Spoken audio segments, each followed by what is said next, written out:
दोस्तों कहते हैं कि सच को चाहे जितना दबा लो वो एक दिन सामने आ ही जाता है। और यही हुआ दंगल टीवी के इस मशहूर शो बड़े घर की छोटी बहू में। घर का माहौल भारी था। चारों तरफ तनाव था। हर कोई अहाना को गलत ठहरा चुका था। लेकिन किसे पता था कि जिसे सब दोषी मान रहे हैं वही सच की सबसे बड़ी रखवाली निकलेगी। भरी सभा में सबकी निगाहें टीटू कुंडा पर टिकी थीं।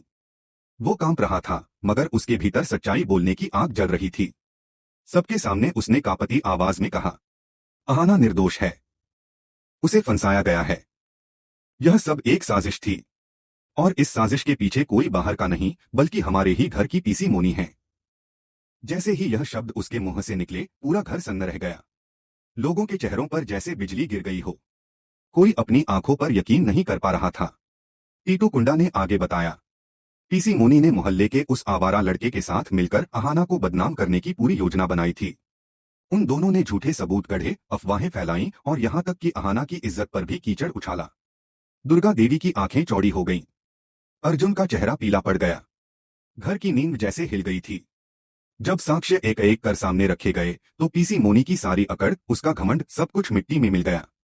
सच्चाई के सामने झूठ की दीवार गिर चुकी थी। सबको अब साफ दिखने लगा कि असली दोषी कौन है और कौन मासूम है। अहाना वहीं खड़ी थी। उसकी आंखों से आंसू बह रहे थे। ये आंसू राहत के नहीं बल्कि उस गहरे दर्द के थे जो उसे अपनों से मिला था। जिस परिवार को उसने अपना सब कुछ माना था उसी ने उसकी बेगुनाही पर शक किया था। वो धीरे धीरे दुर्गा देवी की ओर बढ़ी और बोली, आप ही तो कहती थी ना कि मैंने इस घर की इज्जत मिट्टी में मिला दी। अब देखिए मान जी, सच्चाई खुद आपके सामने है। असल में इस घर की मर्यादा को किसने कलंकित किया? पूरा घर चुप था। हर शब्द जैसे दुर्गा देवी के दिल में तीर की तरह लग रहा था। उन्हें एहसास हो गया था कि उन्होंने अपनी छोटी बहू के साथ कितना बड़ा अन्याय कर दिया। अहाना की आवाज कांप रही थी मगर उसमें दर्द के साथ साथ हिम्मत भी थी। वो बोली, मैंने कभी नहीं सोचा था कि मेरे अपने ही मुझे इस तरह अपमानित करेंगे। मैंने हमेशा इस घर को माँ का मंदिर माना पर यहाँ मेरे ही विश्वास को तोड़ दिया गया। दुर्गा देवी की आंखों में पश्चाताप था। वो एक पल को चुप रही, फिर बोली, बेटी मुझसे बहुत बड़ी भूल हो गई। मैंने तेरी सच्चाई पर भरोसा नहीं किया। आज मैं तुझे अधिकार देती हूँ, तू जिसे सजा देना चाहे दे सकती है। आज कोई तुझे रोकने वाला नहीं। पूरा परिवार यह सुनकर चौंक गया। दुर्गा देवी का यह फैसला किसी तूफान से कम नहीं था। उन्होंने साफ कहा, अगर किसी ने अहाना को रोकने की कोशिश की तो उसे भी इस घर से जाना पड़ेगा। अब सबकी नजरें अहाना पर थीं। पीसी मोनी के चेहरे से रंग उड़ चुका था।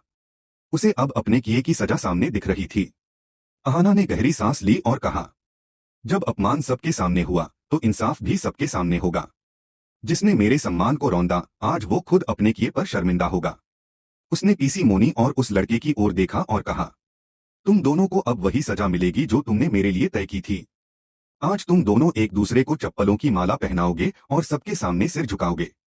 सुनते ही घर में सन्नाटा छा गया। कोई बोल नहीं पाया। लेकिन दुर्गा देवी ने कहा, जो अहाना कहेगी वही होगा। यह उसका इंसाफ